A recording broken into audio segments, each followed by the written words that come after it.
Ok, bon, maintenant.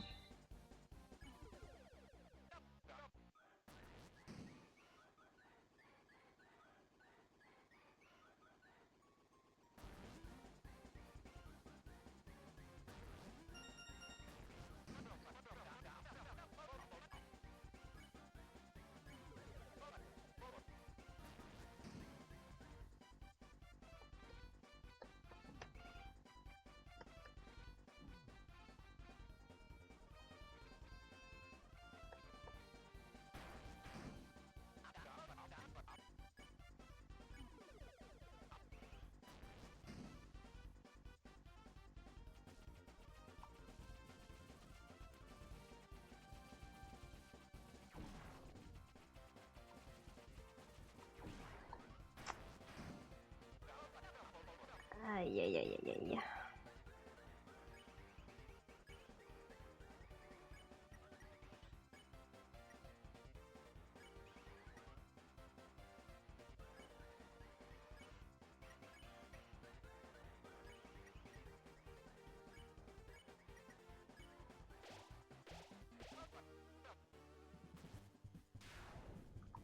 Ah,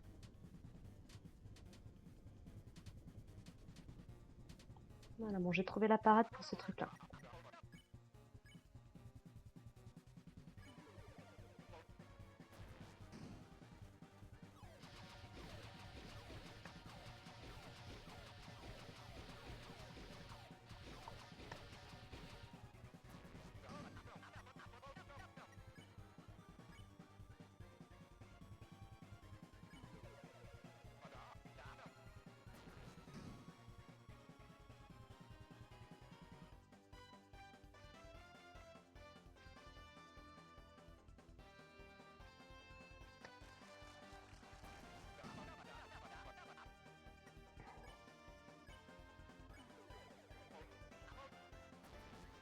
Voilà, doublon.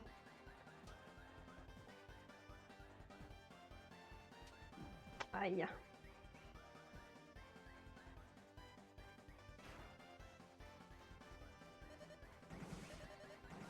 Ouais.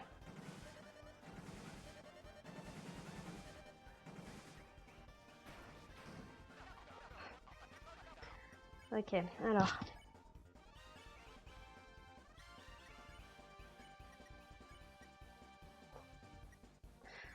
Je veux dire, ça me tue que ce soit l'approche la plus...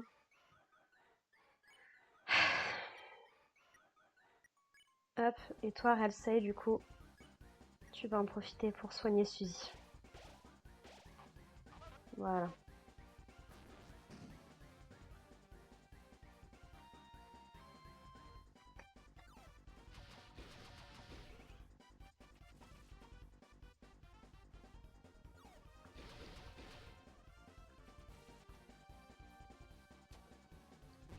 Oh, purée.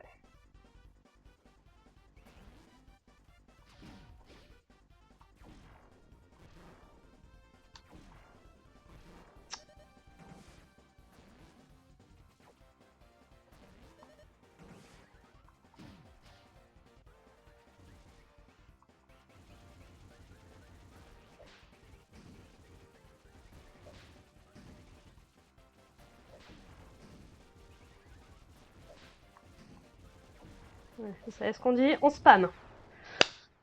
Oui! Mmh. Je t'en supplie, dis-moi que c'est bon.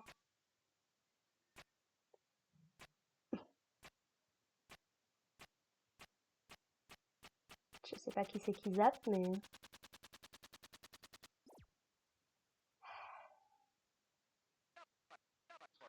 Non, non, non!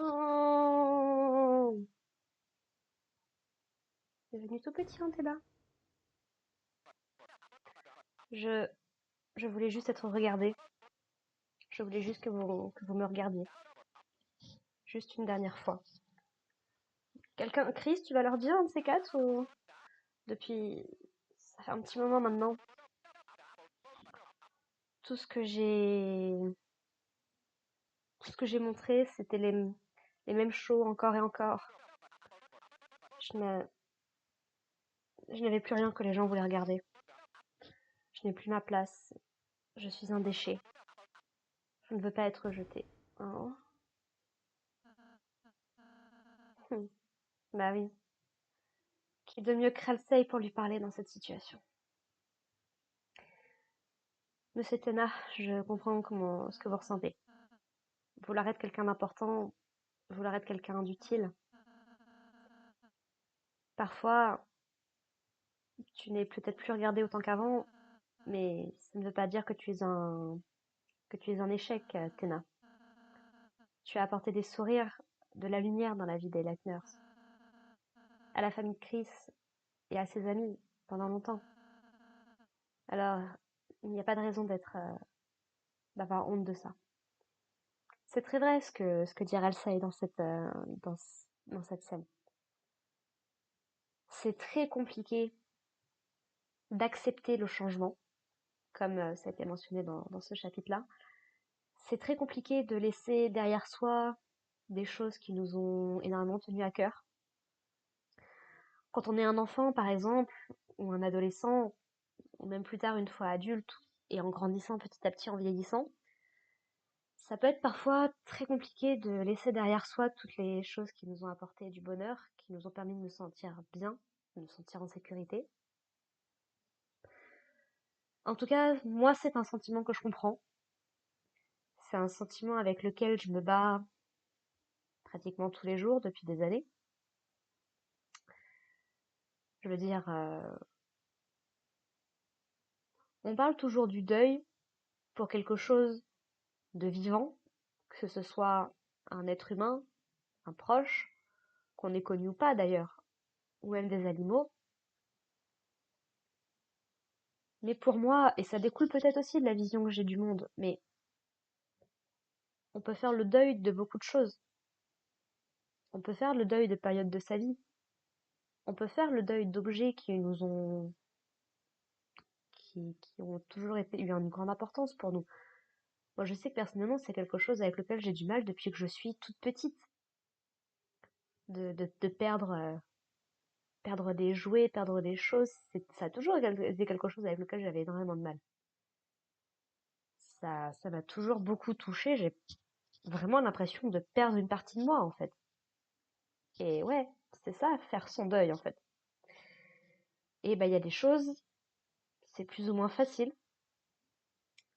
Quand c'est une mère qu'on a perdue à cause d'une maladie, bah, ouais, ça peut être très compliqué de faire son deuil.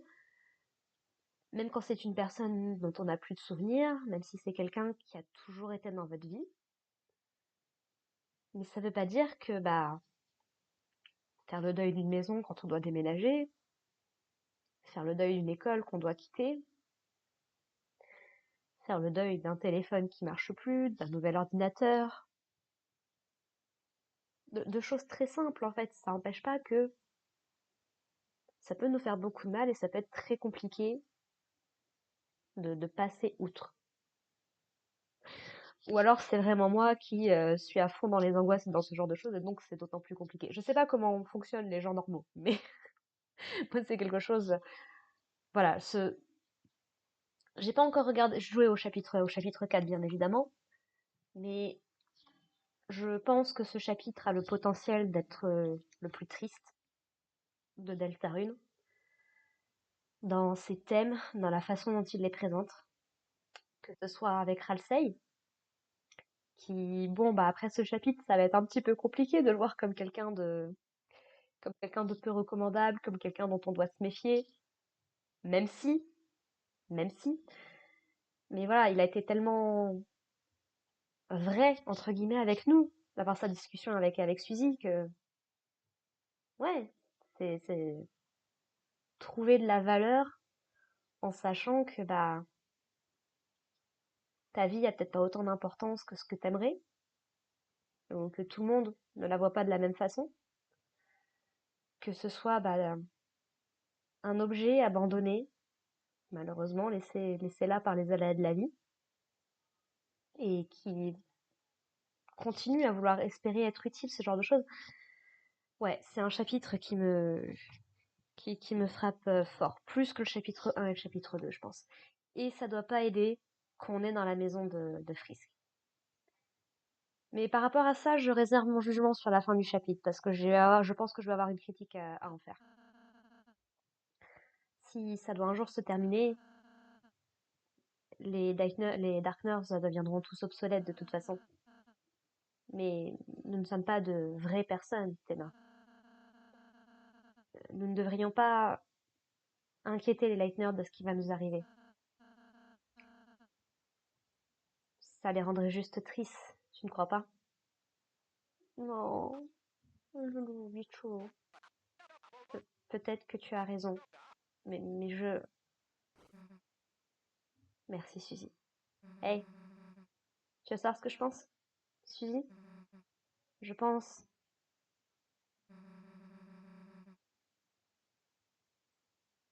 que tu n'as pas à accepter d'être rejetée.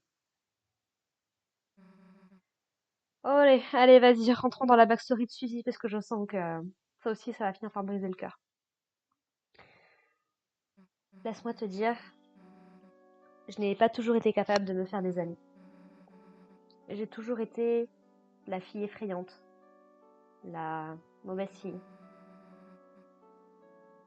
Les seules fois où les gens étaient proches de moi, c'était pour se moquer de moi. Ça aussi, mais quand t'es gosse, mais... Ça, pour le coup, je sais que c'est quelque chose que j'ai beaucoup de chance. Je n'ai jamais été harcelée. Moquée par les gens, oui. Harcelée, jamais. Parce que, malgré toutes les fragilités que j'ai, et j'en ai pas mal, je n'ai jamais laissé mes pères, les autres enfants, me mettre plus bas que terre. Alors c'est peut-être parce que c'était déjà le cas à la maison, et que du coup j'avais peut-être un peu plus de contrôle, j'avais quelques amis. Pareil, j'ai jamais eu beaucoup d'amis, j'en ai toujours eu 2, 3 maximum, parce que les grands groupes c'est pas mon truc, mais je sais que j'ai toujours eu une force qui a fait que les gens m'ont pas embêté autrement qu'en surface, quoi. Et j'imagine, mais à peine, la souffrance que ça doit représenter pour quelqu'un, que des gens s'approchent de toi, veuillent devenir ton ami, juste pour se moquer de toi et te faire du mal. J'ai eu la chance justement d'avoir peu d'amis, mais d'avoir de vrais amis, qui ont pas mal changé avec les années, mais je sais que j'ai eu des amis qui étaient là pour moi, et qui ont su accepter et supporter la personne que je suis, parce que je suis pas la personne la plus agréable non plus à vivre. Ça, j'en ai parfaitement conscience. Et ouais, ça fait partie des choses qui m'ont toujours révoltée, ça aussi. Je comprends juste pas comment est-ce qu'on peut faire ce genre de choses, en fait. Et même quand je commençais à me faire de vrais amis, je finissais toujours par bouger. Donc ça a l'air d'être ça un petit peu, c'est une enfant, j'ai pas envie de dire une enfant du voyage, parce que ça ne veut pas dire forcément la même chose, mais ouais, une enfant qui bougeait beaucoup.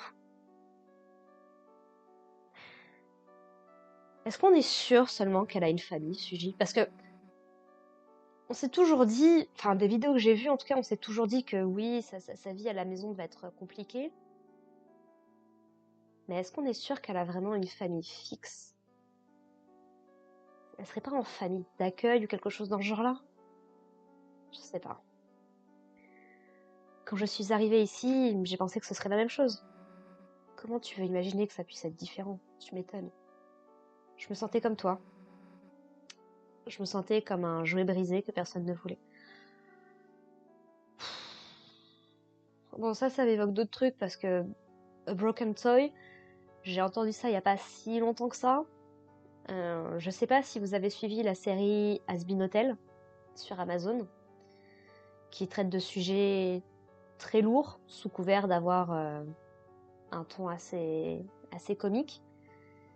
Et il y a un personnage dans cette série qui emploie ce terme de broken toy et qui justement, sa situation est extrêmement compliquée et de lui-même en rajoute en espérant que cette fois, s'il devient un jouet brisé dont personne ne veut, peut-être que la situation ira mieux. Alors que Suzy, elle s'est toujours sentie comme ça.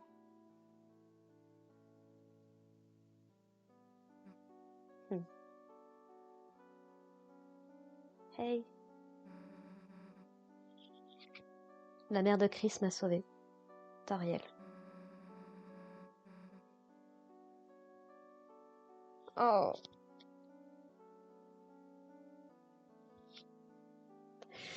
Elle m'a vue assise sur le banc dans le cimetière en train de pleurer.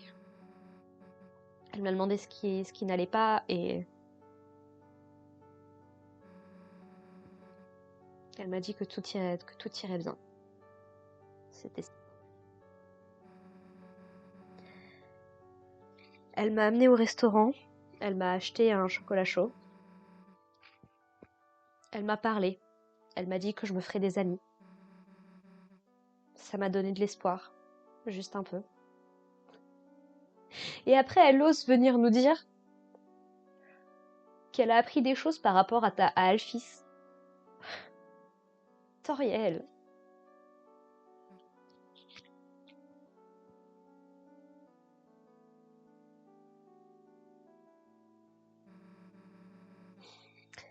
Et récemment, cet espoir est devenu plus grand. Mais tu m'étonnes qu'elle soit autant attachée aux fontaines d'ombre et au Dark World. C'est comme Noël. Parce que maintenant j'ai des amis. De vrais amis. Des amis que je veux garder. Chris, Halsey, Lancer, Toriel aussi. Et Noël et Birdie. Même si je pensais que j'étais brisée, j'avais juste besoin de trouver les bonnes personnes, tu sais.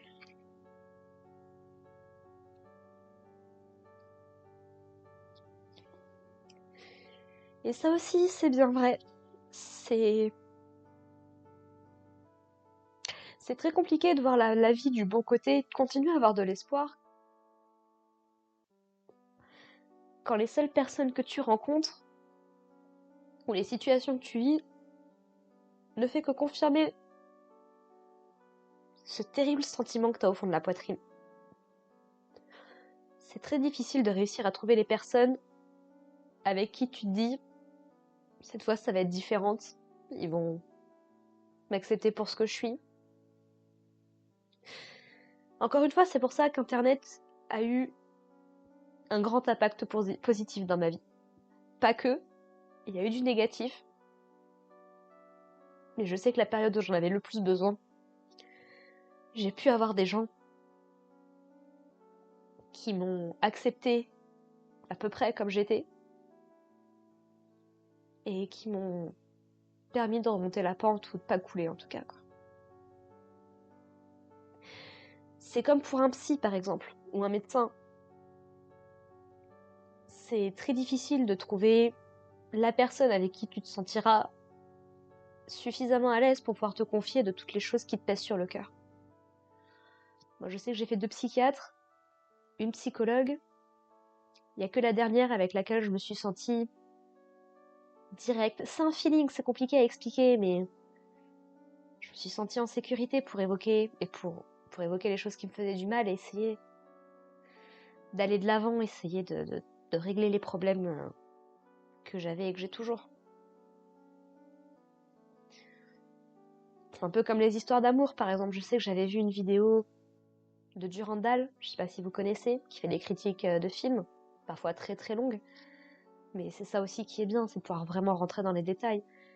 Et il avait fait une critique de 500 jours ensemble, film que je n'ai pas vu, mais qu'il décrivait comme faisant un peu le pied-nez aux comédies romantiques classiques, puisque t'as l'impression dans ce genre de film, ou d'histoire en général, que en fait, les héros trouvent la bonne personne tout de suite.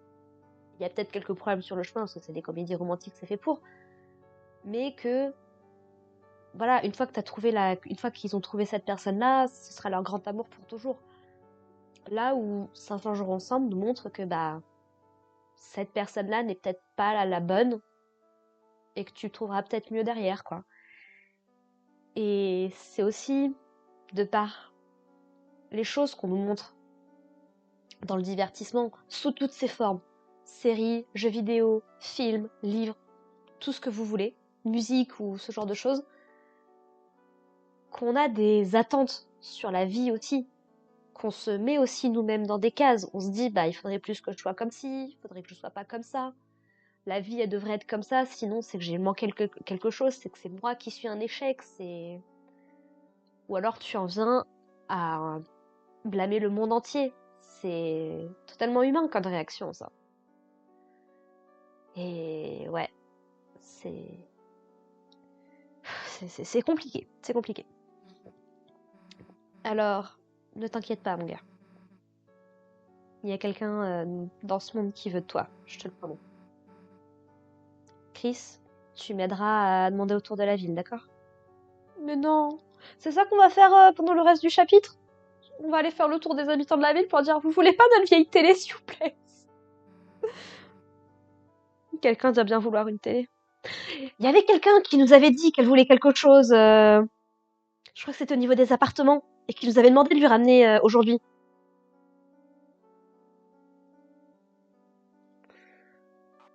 Hmm. Tu m'aiderais? Suzy, tu... Je préfère te voir comme ça, Athéna, tu sais. Tu es incroyable, tu es merveilleuse. Non, tu es fantastique. Je me sens électrisée. Euh, J'ai l'impression d'avoir plein... Voilà, il se sent trop bien, quoi. Et maintenant, on n'a plus un phonomètre, on a un opomètre. Ça doit être ce à quoi ressemble l'espoir. Nous allons inventer un hall de la célébrité juste pour toi. Mais tu dois nous rendre Toriel. Elle a des gens qui ont besoin d'elle aussi. Je, je comprends. Je sais que ce n'est pas ce que veut le chevalier, mais... Chris, Suzy, vous êtes de bons participants qui méritaient un bon prix. De ce côté. Suzy, t'entends ça, Ralsei? Personne ne va être mis de côté. Ni toi, ni moi, et peut-être le plus important, ni Chris. T'as compris? Hmm. J'ai compris, Suzy. Très bien, alors c'est parti. C'est parti, mais je vais retourner de l'autre côté, oui! Déjà pour admirer cette merveilleuse fontaine d'ombre. Et c'est là aussi que c'est compliqué, parce qu'on ne sait toujours pas concrètement qui c'est qui a créé cette fontaine. C'est pas nous, en tant que joueurs, déjà ça c'est sûr.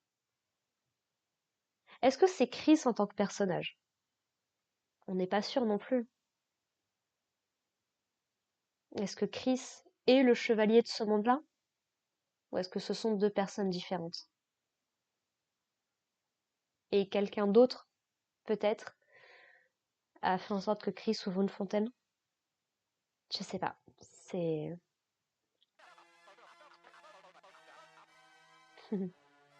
Chère audience, est-ce que vous voudriez bien vous lever et applaudir nos gagnants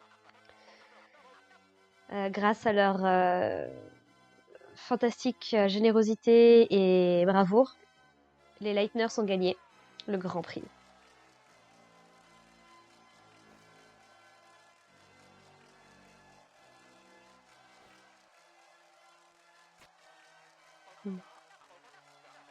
Elle est magnifique comme ça. Elle a tout d'une reine. Qu'est-ce que j'aurais aimé voir Toriel à cette époque-là. Et voilà, elle est à vous.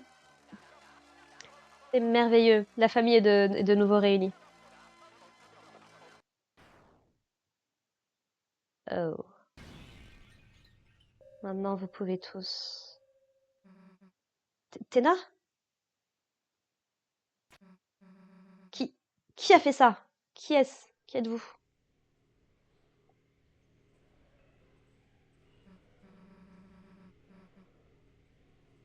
Oh. Alors, c'est moi ou la fontaine d'ombre est particulièrement proche, là, d'un coup?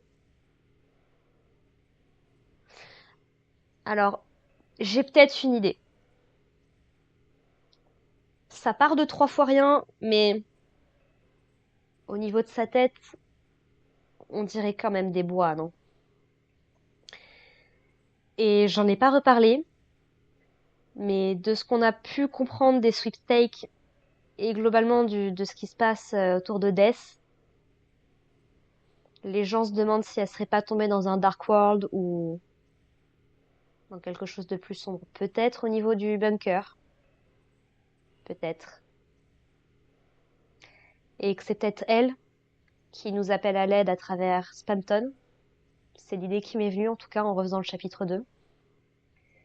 Et que... Ouais, ouais. Si vous ne nous dites pas qui vous êtes, mais j'espère que Tena va bien par contre. Alors...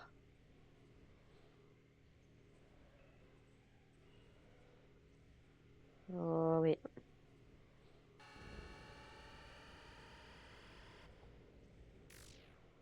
Hum, pas de touche Ariel. Est-ce que ce serait toi, le chevalier? Et c'est moi ou on dirait que t'as des trous dans les mains? Non, je dis ça parce que...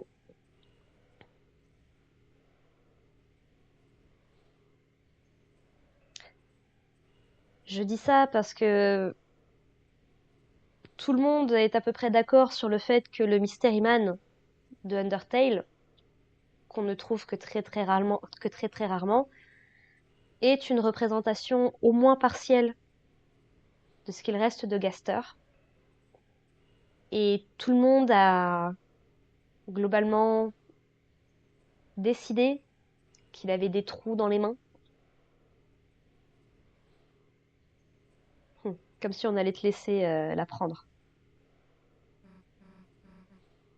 Elle est partie. Chris, Ralsei, allons-y. Euh...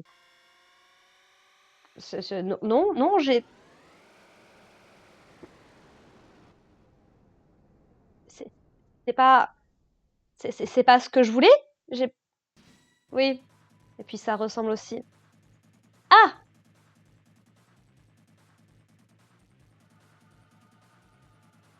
D'accord. Donc c'est confirmé, c'est le chevalier. Euh... Euh... Euh...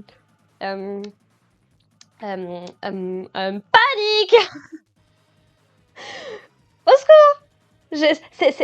J'aurais dû aller sauvegarder. Qu'est-ce que j'aurais dû aller sauvegarder? Me dis pas qu'il faut que je me refasse le fight avec Tena, s'il te plaît. Non, non, non.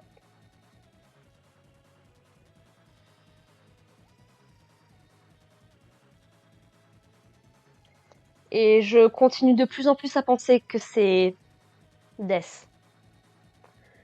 Parce que quand il est venu avec son arme là, ça faisait très batte de baseball et ouais, il y a de très très forts indices qui suggèrent que Death et le baseball, c'était quelque chose.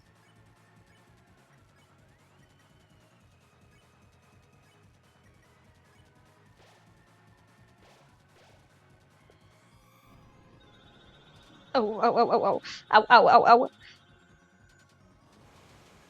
oh. Ouais, bon, j'ai un peu l'impression que c'était scripté, ça me rassure. Toriel?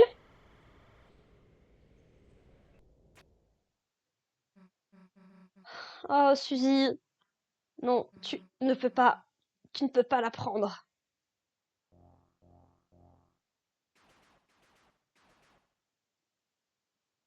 Undyne! Oh, c'était bien Undyne qui est venu.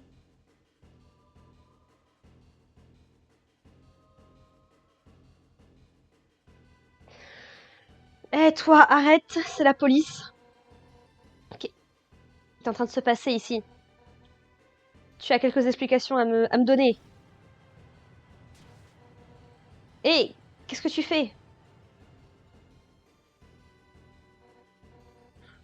Laisse-moi Pose-moi.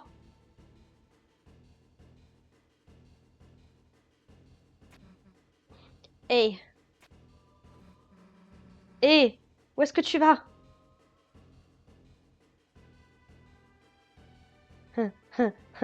Panique! Panique! Chris, je vais bien. Tu dois faire ce que tu dois faire.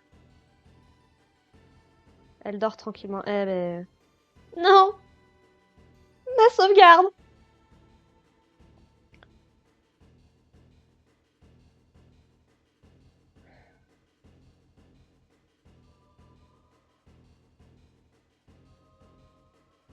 Ah, j'en ai des frissons. C'est terrible. Jusqu'à quel point est-ce que c'était prévu, Chris? Jusqu'à quel point t'es au courant de ce qui s'est passé avec Death?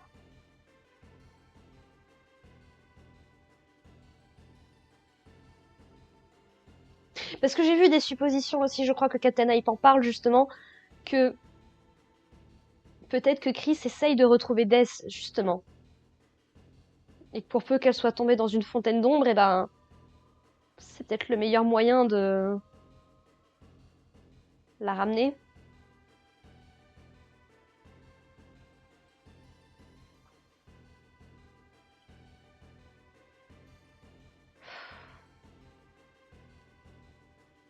On a l'air d'être dans la fontaine, là, quand même. Hein. Suzy! Je ne vois rien. Oh. Ça va aussi avec ce que nous disait Ralsei au début du chapitre. Qu'à un moment, il finit par faire tellement sombre que tu ne vois plus rien. Avant de commencer à voir, sentir et entendre des choses. Chris. Oh! Est-ce que ça veut dire qu'il y a une autre fontaine de l'autre côté?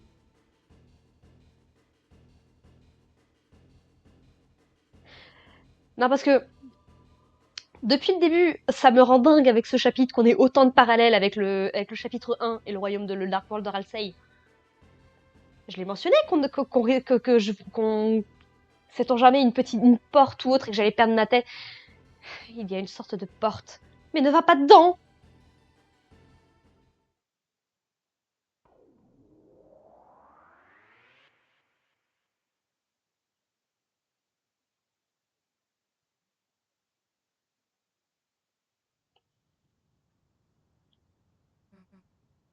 Oh.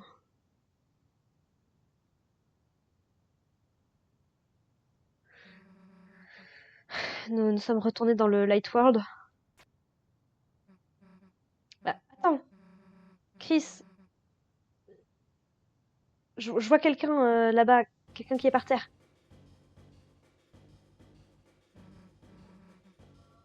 Là-bas, derrière vers le bunker.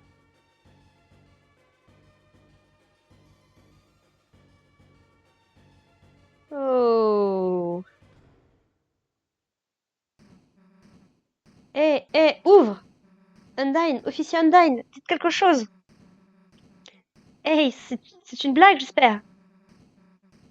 Vous allez sortir de là, hein?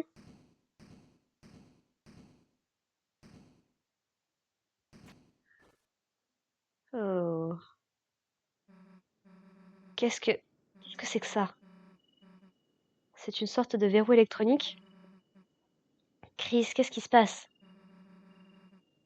Pourquoi, pourquoi est-ce qu'ils ont emmené Undyne là-dedans? Et pourquoi est-ce qu'ils essayaient de prendre Toriel? Qu'est-ce qui est en train de se passer, Chris?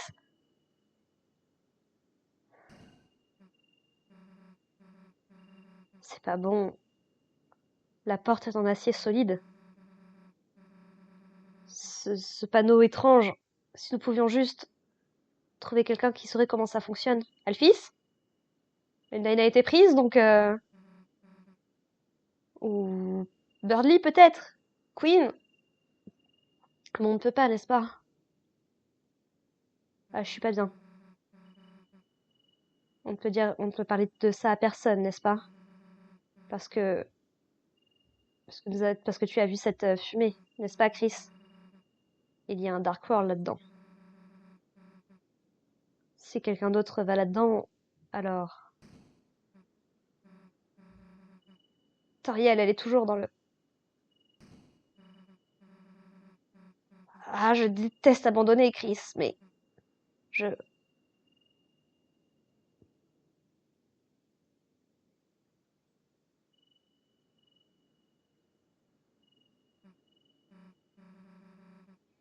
Allons juste sceller la fontaine.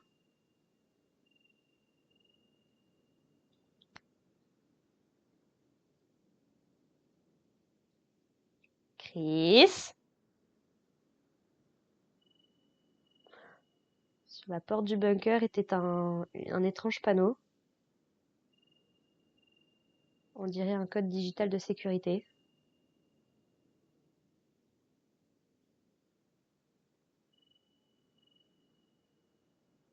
Il y avait 3 entrées, 3 symboles derrière. Oh. L'un d'entre eux avait un sapin de Noël.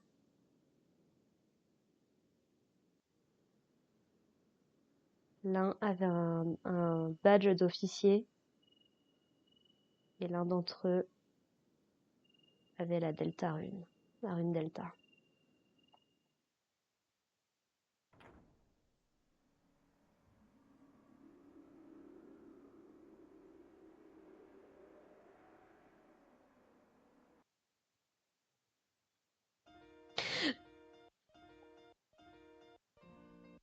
Tu te fiches de moi.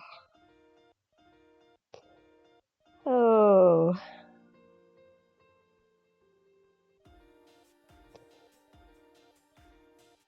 Oh.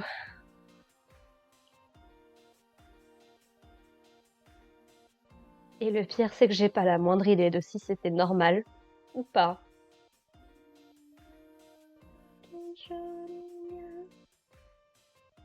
Mais c'est peut-être Death qui chante en fait. Ça ferait...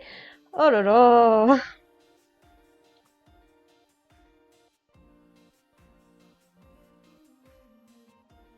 I'm with you in the dark.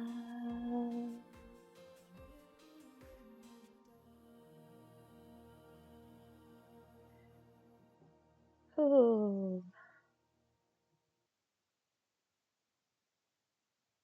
Oh. Le chapitre se termine comme ça.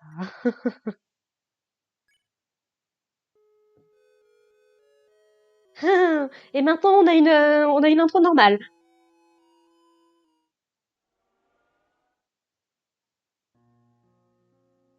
Oh.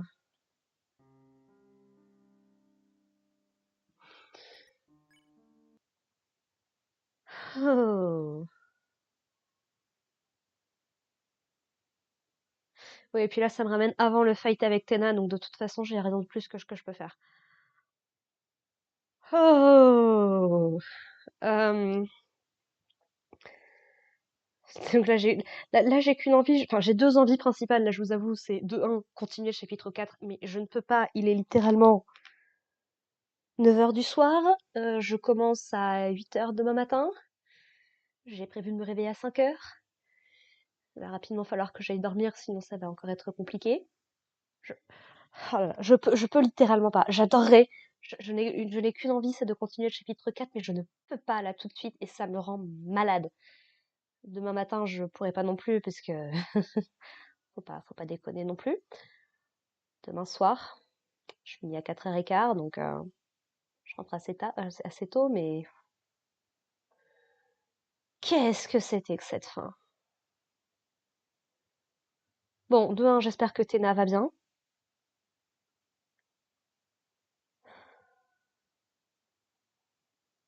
J'espère vraiment que Théna va bien. Bon, ça nous confirme que l'intégralité du chapitre 3 se passe du coup dans cette même nuit. Le titre du chapitre pouvait le laisser supposer, hein, mais voilà. Oh, beaucoup de choses à dire. Le truc, c'est que voilà, je ne sais pas. Je ne sais pas si c'est la fin normale. J'ai pas l'impression d'avoir affronté un boss secret de quoi que ce soit, donc voilà. Mais hmm, le chevalier. Et donc, ce serait ce chevalier qui ouvre les fontaines depuis le début. Si on en croit la façon dont Téna en parle, ce serait le même chevalier du chapitre 1, du chapitre 2, du chapitre 3. Ce serait donc au moins ce chevalier qui serait responsable de la création de la fontaine dans la salle de classe de Garçon, qui serait responsable de la fontaine d'ombre dans la salle informatique de la bibliothèque, et responsable de la fontaine d'ombre dans la maison de Toriel. Et encore une fois, pour moi, le chevalier rugissant, ou tout du moins cette entité qu'on nous a présentée à la fin de ce chapitre-là, pour moi, c'est Death. Je ne vois pas qui ça pourrait être d'autre. Dans le design, dans la façon d'agir, dans, dans plein de choses. Parce que on sait que Gerson était un ancien professeur. On sait que ça fait plusieurs années qu'il est décédé, mais on ne sait pas exactement combien de temps. On sait qu'il n'a pas pu être le professeur de Chris, et qu'Alphys le remplace.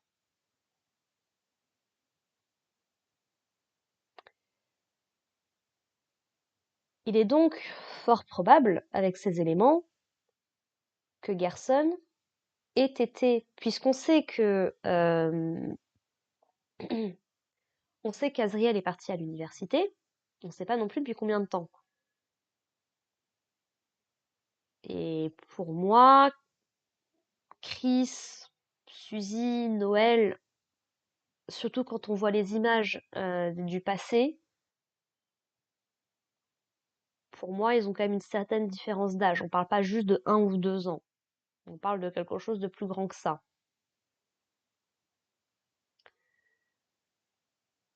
Donc, il serait pas déconnant que Gerson ait été le professeur de Azriel, de Death, de la sœur de Cathy et de l'alligator qu'on avait croisé, je sais plus son nom.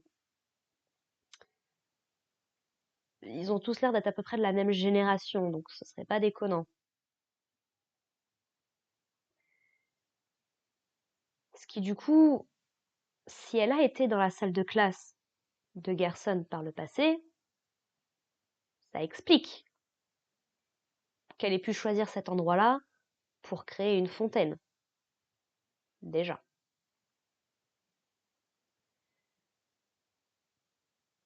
Pour ce qui est de la salle informatique, on n'a pas de confirmation si Death fait partie des systèmes de Queen. Mais elle a quand même été capable de... C'est de par les recherches de Noël, mais par exemple, la lune en forme de batte de baseball, j'ai du mal à croire que ce soit juste Noël qui est... En tout cas, on n'a pas d'informations là-dessus. Si ça fait partie de la création du monde fait par le chevalier, et si c'est bien Death, ça a du sens. Et pour ce qui est du coup de la maison de Toriel, bon ben voilà, ça reste visiblement un lieu où elle aimait bien aller par le passé. Donc jusque-là, je vois des éléments supplémentaires à la théorie qui, pour ce que j'en sais, a pas été des masses présentées non plus. J'ai dû voir une personne qui évoquait l'idée, parce que bah, en attendant la suite des chapitres, bah, j'ai eu le temps d'écumer un petit peu Internet et YouTube, principalement YouTube. Et c'est vrai que Death en tant que Knight, j'ai pas l'impression que ce soit nécessairement la théorie principale. Les gens n'ont pas particulièrement l'air de considérer cette option par manque d'informations ou parce que il y a d'autres éléments plus importants qui ont l'air de ressortir. Mais bon, déjà, on a la confirmation qu'il y a bien une fontaine d'ombre dans le bunker. On nous explique, enfin, on comprend que le bunker est verrouillé par 3 symboles. Et c'est là où ça devient plus difficile à comprendre pour moi à l'heure actuelle. Oh, quoique non. Non, non, non, si c'est Death, ça a encore plus de sens. Le sapin de Noël, déjà. On l'a vu dans ce chapitre-là, que ce soit dans ce Dark World ou que ce soit dans les flashbacks. Très souvent, il venait, la famille Holiday venait au moins de temps en temps chez les Dreamers, notamment pour les vacances de Noël. Et littéralement, je veux dire, tout ce qu'il y a autour de la famille de Noël et de Death tourne autour de Noël. Voilà, même Rudy, je peux me tromper, mais il me semble que c'est le nom d'un des reines du Père Noël. Je suis pas sûre, mais Rudolph, c'est ça. Rudolph, donc Rudy, il y a un lien, tu vois. Donc, qui est un sapin de Noël? Si effectivement c'est lié à, que ce soit lié à Death, c'est logique. Le badge de l'officier de police, j'avais plus de difficultés puisque c'est Undyne qui a été capturé. Sauf que c'est peut-être plus une erreur de la part du chevalier qu'un acte pleinement conscient. Puisque certes, à l'heure actuelle, c'est Undyne, la chef de la police. Mais ça n'a pas toujours été le cas. Oh non, ça n'a pas toujours été le cas puisque c'était Asgore qui était le chef avant elle. Et si on part du principe, si on part du principe qu'effectivement Death n'est pas considérée comme morte, officiellement en tout cas, mais disparue, il serait pas déconnant d'imaginer que Asgore, d'une manière ou d'une autre, a été mis en charge de l'enquête. Donc c'était peut-être plus lui qu'elle visait à la base. Puisque ce qu'on sait, c'est que Asgore a été démis de ses fonctions. Il n'est plus dans la police, clairement. Et quand on regarde, je l'avais mentionné ça, mais quand on regarde le flashback sur cette fameuse vacances de Noël où ils venaient tous regarder la télé, on avait Toriel et Asgore, on avait Rudy et sa femme, on avait Azriel et Frisk, et on avait Noël et Death. Et du point de vue de Théna, on voit qui disparaît petit à petit. Et en premier, on a Death. De deux, on a sa mère. Et ensuite, on a Asgore. On sait que la mère de Noël et de Death est la mère de la ville. Donc, si quelqu'un avait le pouvoir de virer Asgore de son poste, s'il n'a pas lui-même démissionné, ce que le jeu ne nous précise pas pour l'instant, il y a de fortes chances que ce soit elle qui soit responsable de ça. Ce qui, du coup, aurait d'autant plus pu créer des problèmes, des dissensions dans les deux familles. On ne sait pas pourquoi est-ce que Toriel et Asgore sont divorcés. Mais à la star de Undertale, clairement Asgore, c'est pas quelque chose, c'est pas une situation dont il se satisfait totalement. Et Toriel, elle a qu'une envie, c'est de plus le voir dans les parages, quoi. Même si ça reste le père de ses enfants, quoi, concrètement. Or, dans Undertale, si Toriel a quitté Asgore, elle a quitté. On va mettre ça comme ça, mais on va oublier tout le truc. C'est parce que, bah, de un, ils ont perdu leurs deux gosses, mine de rien, et que Asgore a décidé de partir en espèce de vendetta contre les humains qui ont tué son fils. Et c'est un petit peu ça qui a fait, ça a été la dernière goutte d'eau qui a fait que Toriel est parti. Est-ce qu'on ne pourrait pas imaginer une situation similaire dans Deltarune? Pas directement puisque Frisk ou Azriel a été mis en danger, mais peut-être parce qu'un autre enfant proche de la famille, Death, a disparu et probablement considérée comme morte par tout le monde. Même si, voilà, je pense ils veulent peut-être pas forcément l'admettre ou autre, mais voilà. Parce qu'il y a beaucoup de parallèles entre Undertale et Deltarune. C'est littéralement des histoires parallèles. Et même si c'est Undertale qui est sorti le premier, on le sait aujourd'hui, c'est Deltarune qui est venu dans la tête de Toby Fox en premier. Et il a l'air de se servir de toute l'expérience qu'il a acquis avec Undertale pour raconter l'histoire de Deltarune comme de la façon qui lui convient le mieux. Donc il ait repris des parallèles, bien évidemment.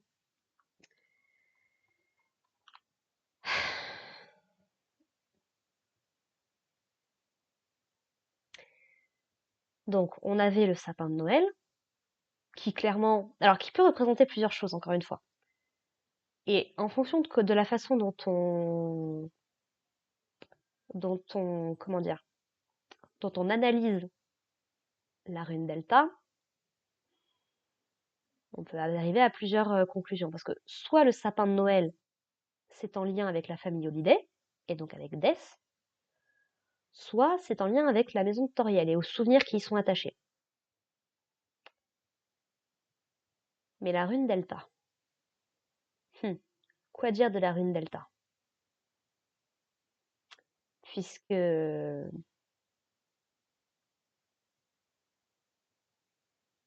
bah, elle est présente sur la maison de Toriel, clairement.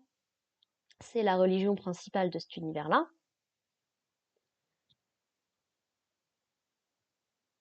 Et voilà, c'est peut-être aussi ce que représente Toriel, pour le coup. Puisque Ralsei nous en parle de la rune Delta, mais des Delta Warriors, ce genre de choses, mais c'est à peine si c'est vraiment mentionné ou important. Pour tout ce que je m'en souviens, j'aurais dû regarder là, c'est la... Vous savez, c'est ce qu'on va faire. En attendant... Oula, mauvais bouton, pardon. C'est ce qu'on va faire avant de continuer là-dessus. Non, c'est parce que je... Mauvais... voilà. Je vais y arriver. On va retourner à l'écran titre. Merci. Donc, il y a longtemps, une légende s'était murmurée à travers parmi les ombres. C'était une légende d'espoir et une légende de rêve. C'était une légende de lumière, une légende de ténèbres. C'était la légende de la rune Delta.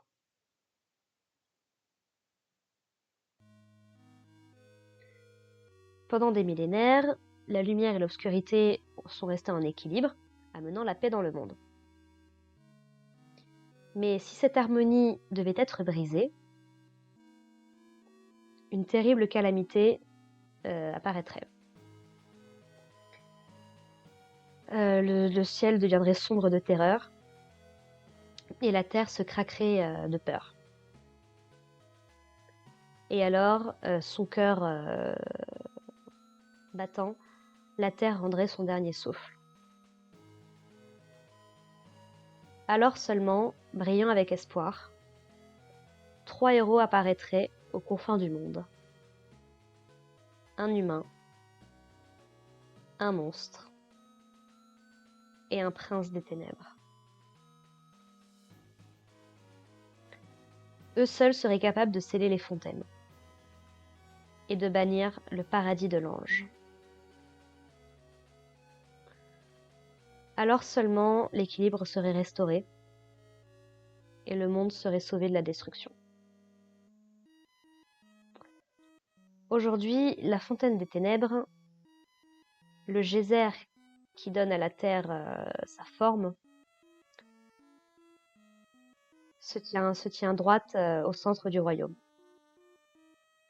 Mais récemment, une autre fontaine est apparue à l'horizon. Et avec elle, la balance entre la lumière et les ténèbres a commencé à changer.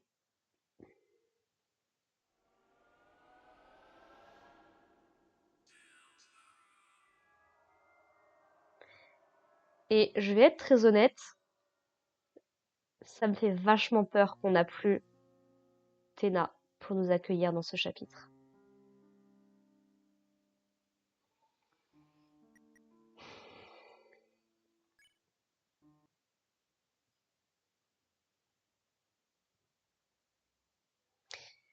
Ouais, on nous mentionne pas plus que ça la rune Delta. On sait que c'est la légende de la rune Delta, mais sans plus, quoi. On ne sait pas ce que ça représente, la rune Delta. Mais on sait que c'est un symbole qui était déjà présent dans Undertale. Et Captain Ape l'avait mentionné, puisqu'effectivement, quand tu regardes bien, on dirait juste un ange. Basique, avec des ailes et tout. Mais quand tu regardes bien, et ça faisait partie des éléments de théorie qui poussaient à croire que peut-être Noël serait peut-être l'ange, avec toute la symbolique qu'il y a autour. Ça ressemble aussi, mine de rien, et surtout sur la maison de Toriel, ça ressemble aussi quand même vachement à des bois de serre. Et toute la symbolique qu'il y a autour de Noël pourrait également nous pousser à comprendre que l'ange qui est décrit dans cette légende, ce serait peut-être Death, et pas Noël.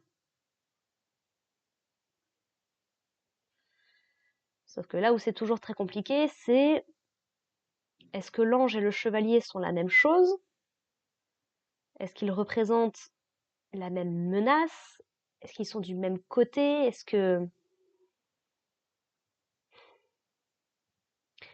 Ou alors, l'ange serait bien Noël et son chevalier serait Death. Et ce serait pas déconnant non plus. Parce que qui d'autre que qui d'autre que Noël pourrait vouloir à ce point retrouver sa sœur, en fait? C'est littéralement tout son délire, notamment qu'on apprenait dans les sweet texts, c'était elle aime les mystères, elle aime les trucs qui sont pas résolus, elle arrive à trouver des choses que les gens ne trouvent pas, globalement, quoi. Il faut vraiment, vraiment que je me repenche sur Jevil. Parce que c'est le seul élément du jeu pour l'instant qui m'a l'air vraiment déconnecté du reste. Que ce soit en tant que boss secret, et je ne sais pas quel est le boss secret de ce chapitre 3, si seulement il y en a un. Je continue de penser qu'il doit certainement y avoir un truc du côté rang S, mais je vais pas me pencher là-dessus tout de suite, en tout cas, clairement. Je regarderai probablement quelqu'un d'autre le faire. Mais hmm. Et ça pose pas mal de questions aussi sur la fontaine d'ombre du monde de Ralsei. Encore une fois,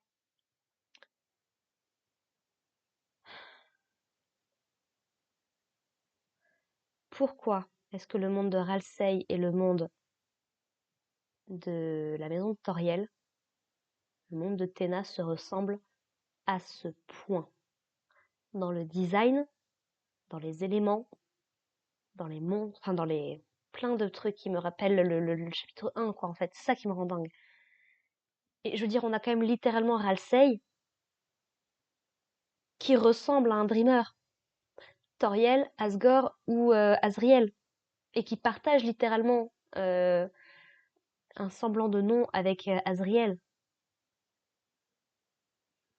Parce qu'on nous a mentionné du coup que Azriel et Chris ont fait une espèce de statue un petit peu comme Death et comme Noël. Et il me semble qu'il mentionne qu'il y a des cornes. Ou en tout cas, je sais qu'on apprend à un moment, je sais plus si c'est dans le jeu ou si c'est dans les trucs autour, genre les scriptex, que euh, pendant un moment, Chris avait un espèce de truc avec des cornes pour se donner l'air un peu plus monstre, en fait, puisque c'est le seul humain dans tout ce truc-là. Et on sait qu'il a un complexe par rapport à tout ça. Donc, est-ce que Ralsei ne serait pas la statue, la statuette, le machin qu'ont créé Azriel et Chris? Ce qui expliquerait aussi pourquoi est-ce qu'il est autant attaché à Chris. Il y a aussi tout ce délire du chapitre 1, où quand on débarque la première fois avec la sauvegarde, c'est le nom de Chris qui est noté. Et on revient le remplacer. Ce qui suggère quand même que Chris, d'une manière ou d'une autre, s'est déjà rendu dans le Dark World du monde de Ralsei et a exploré un petit peu le coin. Et il y a plein de gens qui supputaient que Chris et Ralsei manigançaient un truc ensemble, puisque Ralsei, il nous pousse quand même bien à aller voir ce que fait Suzy dans tous les chapitres. Et autant chapitre 1, chapitre 2, ils avaient l'air de discuter d'un truc et on venait interrompre un truc en revenant. Autant dans ce chapitre-là, on n'a pas cette interaction. Donc, est-ce qu'elle a lieu ou pas? Je ne sais pas. Mais peut-être qu'on revient trop tard pour les surprendre dans leur manigance. Pareil, tout l'accent est mis sur Ralsei qui est complètement empathique et tout dans ce chapitre-là. Ça m'a fait pleurer littéralement, je vais pas mentir. Mais est-ce qu'il était sincère? Comment fait-il pour se téléporter entre les Dark Worlds? Est-ce qu'il est de mèche avec le chevalier? Parce qu'il y a ça aussi. On nous explique pas dans la légende pourquoi est-ce que le monde de Ralsei existe. Il y a ça aussi. Et depuis combien de temps? Parce qu'a priori, il a forcément été créé par quelqu'un avec de la détermination. Potentiellement par le chevalier. Donc, est-ce que d'une certaine façon, il ne serait pas lui aussi dévoué au chevalier? Qu'il le veuille ou non, en fait. C'est potentiellement la raison de son existence.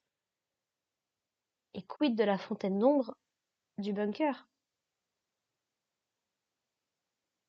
Parce qu'on on rigole en disant que ça fait un parallèle avec Undertale et tout.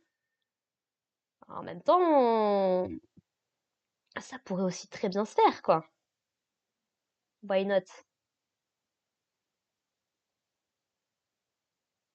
Et puis surtout, jusqu'à quel point Chris est impliqué là-dedans? Qu'est-ce qu'il sait qu'on ne sait pas? Parce que c'est tout l'intérêt de ces chapitres. C'est que certes, on contrôle Chris la plupart du temps. Mais que ce soit lui ou que ce soit une autre entité, peut-être le Knight, sait-on jamais, est capable de nous évacuer temporairement de ce corps pour en prendre le contrôle. ou en reprendre le contrôle si c'est Chris. Donc Chris qui se montre très creepy à la fin du chapitre 1 en sortant un couteau. Bon, le chapitre 2 essaye de nous faire passer ça pour une blague en disant qu'il a juste été mangé la tarte. Mais enfin, visiblement, il a quand même pris le temps de rebrancher la télé en prévision du chapitre 3, enfin de la fin du chapitre 2 et donc du chapitre 3. Il y a des éléments un petit peu inquiétants entre Chris et les couteaux dans le chapitre 2, dans la chambre que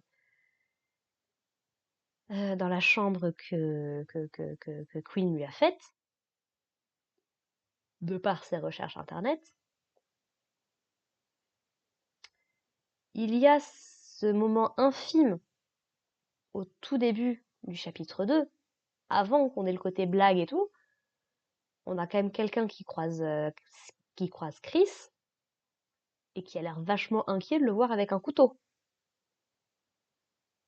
Donc, est-ce que ça s'est passé dans une espèce de réalité alternative, dans le sens où, tout comme dans Undertale, à chaque fois qu'on relance une nouvelle sauvegarde, en tout cas qu'on reset ou autre, on arrive dans une espèce de monde parallèle, quoi.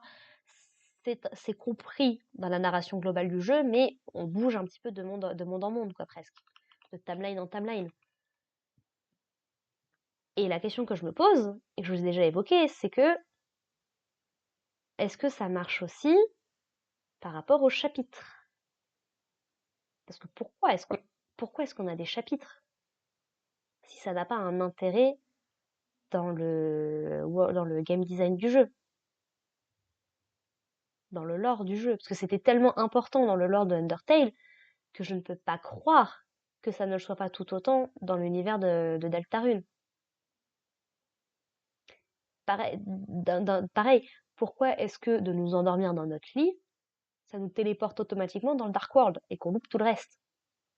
C'est quoi le... Alors je sais bien, sur le principe, c'est juste, ah bah tu veux pas tout te retaper, vas-y, Osef. Euh, Mais pour moi, il y a peut-être une signification plus importante au niveau du lore et de la compréhension de l'univers en général. Hmm.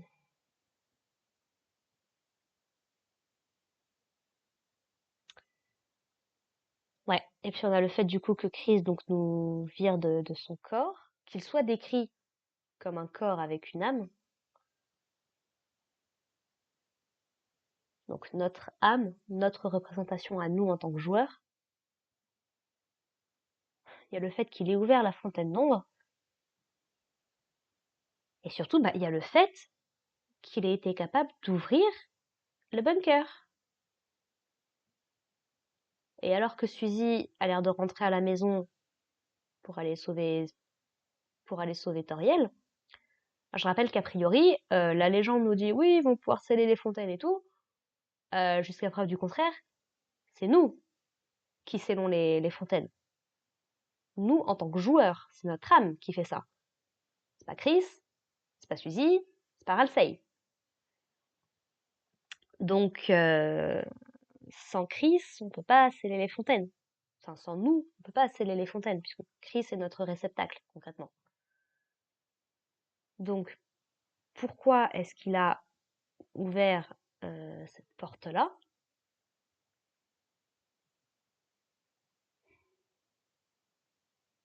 Toute la question, c'est est-ce qu'il était vraiment nécessaire de créer ces fontaines pour avoir accès au bunker? Et donc, est-ce que Chris et Death, si c'est bien Death encore une fois, mais Chris et le chevalier en tout cas, est-ce qu'ils ont manigancé ça ensemble? Difficile à dire. Surtout que c'est pas très clair de si à la fin à la toute fin là, quand on part à la poursuite de Suzy, du Knight et d'Undyne, ce n'est pas clair si on s'est juste rapproché de la fontaine, mais soyons très honnêtes, on va pas vraiment dans la bonne direction. Tu me diras c'était pareil dans Undertale, mais Voilà, est-ce qu'on s'est juste rapproché de la fontaine? Auquel cas, pourquoi est-ce qu'on l'a pas scellé tout de suite? Ou est-ce qu'on est passé de l'autre côté, comme nous explique Ralsei, d'une façon ou d'une autre?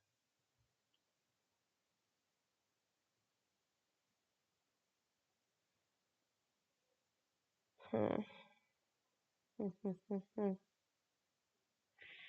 Et surtout, quel est le lien avec Gaster? Parce qu'au niveau du design, tu me feras pas croire qu'il n'y a pas une légère inspiration de Gaster. Sachant que c'est tout son délire, ce genre de choses. Il y avait aussi ça que je voulais mentionner, c'est que je fais pas mal le parallèle depuis, je sais plus si c'est la fin, le chapitre 2 ou le chapitre 3, mais que potentiellement, les différents Dark Worlds seraient des espèces de parallèles aux grandes zones d'Undertale. Donc le chapitre 1 correspondrait vaguement aux ruines, le chapitre 2 correspondrait vaguement à Snowdin, et le chapitre 3 correspondrait à Waterfall. Bon, je suis plus très sûre parce que du coup, je fais beaucoup de références à Outland. Hmm. Et là où c'est intéressant par rapport à ça, c'est que à Outland, dans le laboratoire d'Alphys, qu'est-ce qu'on trouve? Le True Lab, le vrai laboratoire, qui contient les vestiges des travaux de Gaster, de 1, puisqu'on trouve littéralement l'entrée 17 dedans, mais également une bonne partie de la vérité pour la compréhension de l'histoire globale de Undertale. Kara, Azriel, Toriel et Asgore, les Amalgamates, ce genre de choses. Donc, je peux y voir un parallèle avec le bunker, pour le coup, qui contiendrait probablement la plupart des réponses dont on a besoin. Hmm.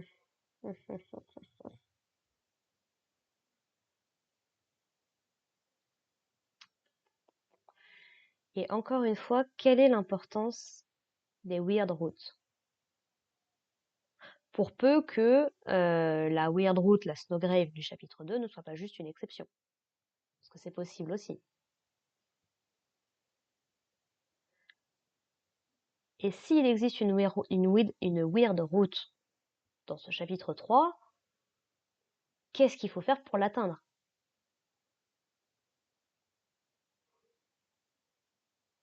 Ça, pour le coup, bonne question.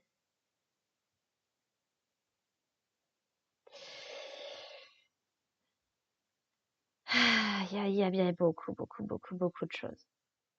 Beaucoup de choses. Qu'est-ce qui se passe avec Papyrus aussi, dans le jeu? Parce qu'on a vu, on a vu Sans, chapitre 1, chapitre 2. Il a voulu qu'on voit son frère. Bon, Papyrus, visiblement, il n'est pas disponible en chapitre 2. Et pourquoi est-ce que plus la semaine avance, et plus Papyrus a l'air de s'éloigner de la porte? Voilà. Et quel est le lien avec les upgrades de Undertale? Parce que donc si vous savez pas, quand Undertale est sorti sur Switch, il y a eu une petite mise à jour au niveau des trucs un petit peu bizarres qui annonçaient notamment Deltarune. Juste avant la sortie, je crois, de Deltarune. Puisque donc on a tout le concept des Gaster Followers, qui sont ces espèces de personnages un petit peu gris, qui sont au courant de l'existence de Gaster et qui nous en parlent. Très probablement des fragments, notamment. Et il y avait la Clam Girl, qui nous annonçait l'arrivée de Suzy. Alors, pas écrit de la même façon, et je sais que Captain Knight, notamment, ça l'avait pas mal perturbé.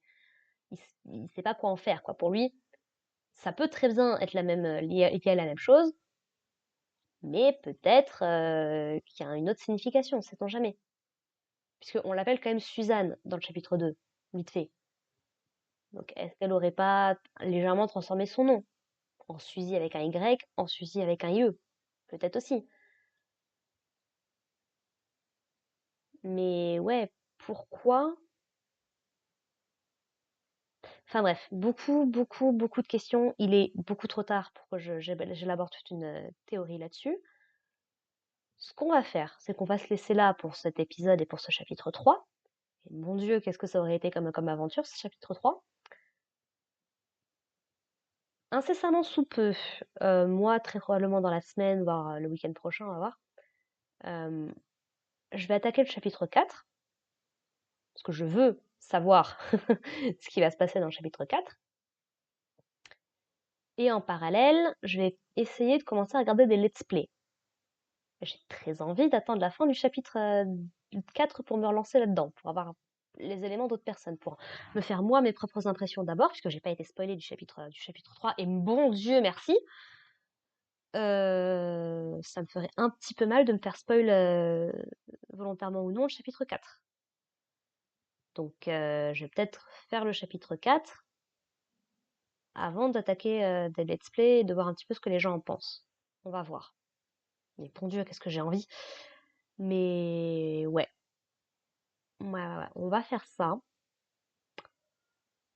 Je vais réfléchir un petit peu si j'ai d'autres idées qui me viennent d'ici à ma prochaine session de tournage, parce que là, je suis dans le jus, je suis à chaud. Donc voilà, j'ai 36 idées qui me viennent.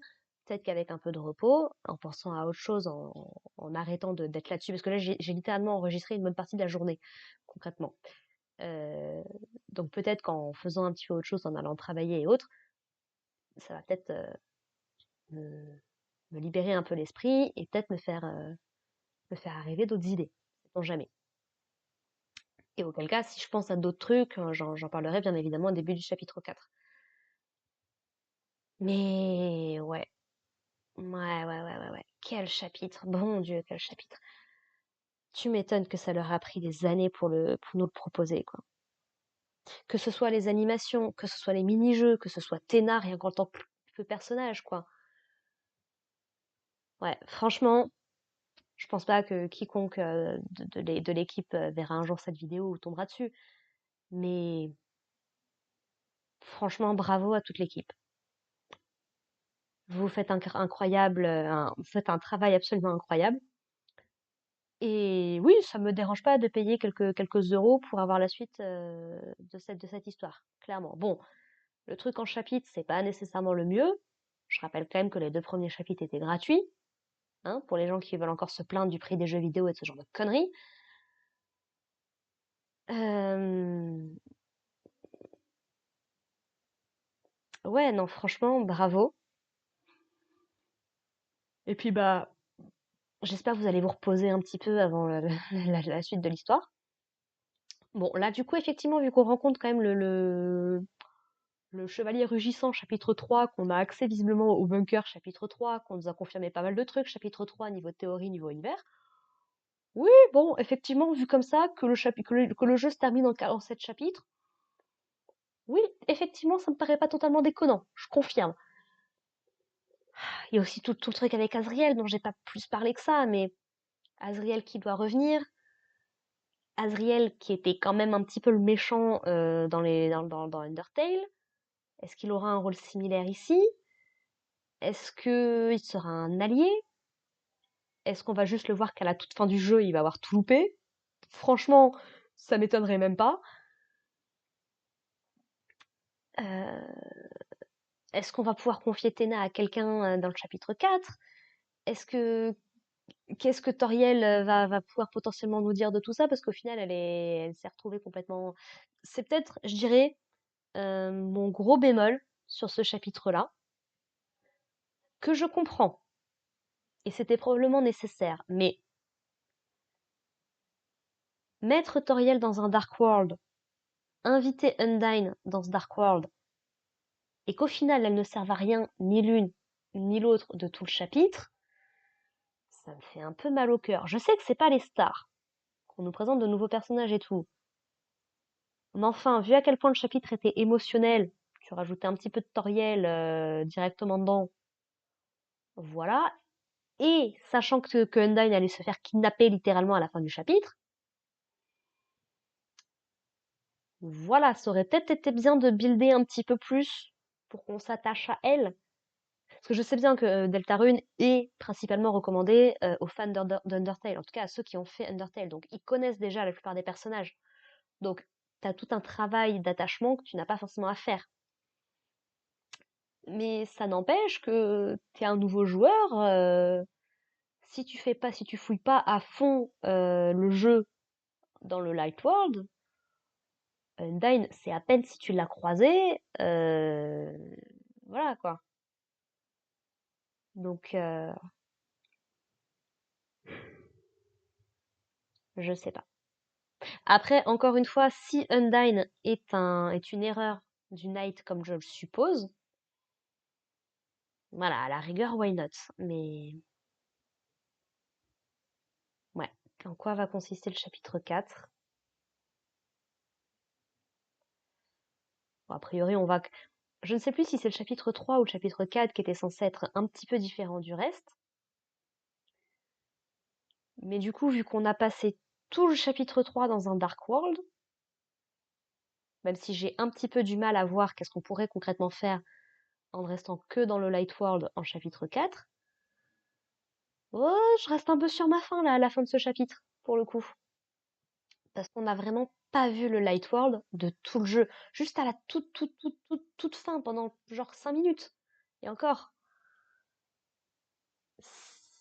Ouais, passer peut-être un peu plus de temps dans le Light World en chapitre 4, je suis pas totalement contre, quoi. Donc, ouais. Et de toute façon, passer pas mal de temps aussi chez Ralsei pour voir un petit peu comment vont toutes nos recrues. Enfin bon, on verra bien ce qu'il en est dans le chapitre 4. Très bientôt pour vous, et je vais devoir attendre juste un tout petit peu plus longtemps. Enfin bref. Écoutez, merci de m'avoir suivi. N'hésitez pas à me dire tout ce que vous en avez pensé dans les commentaires. Je serais très curieuse de voir ce que vous en pensez. Encore une fois, quand vous verrez vous cette vidéo, j'aurai déjà fait le chapitre 4. J'aurai probablement déjà vu d'autres trucs extérieurs, mais je suis curieuse du coup de voir ce que vous en pensez.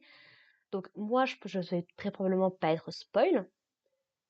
Mais si vous devez parler de trucs spécifiques, de chapitres venant après par exemple, euh, précisez juste que vous allez spoiler pour les gens qui pourraient tomber sur cette vidéo.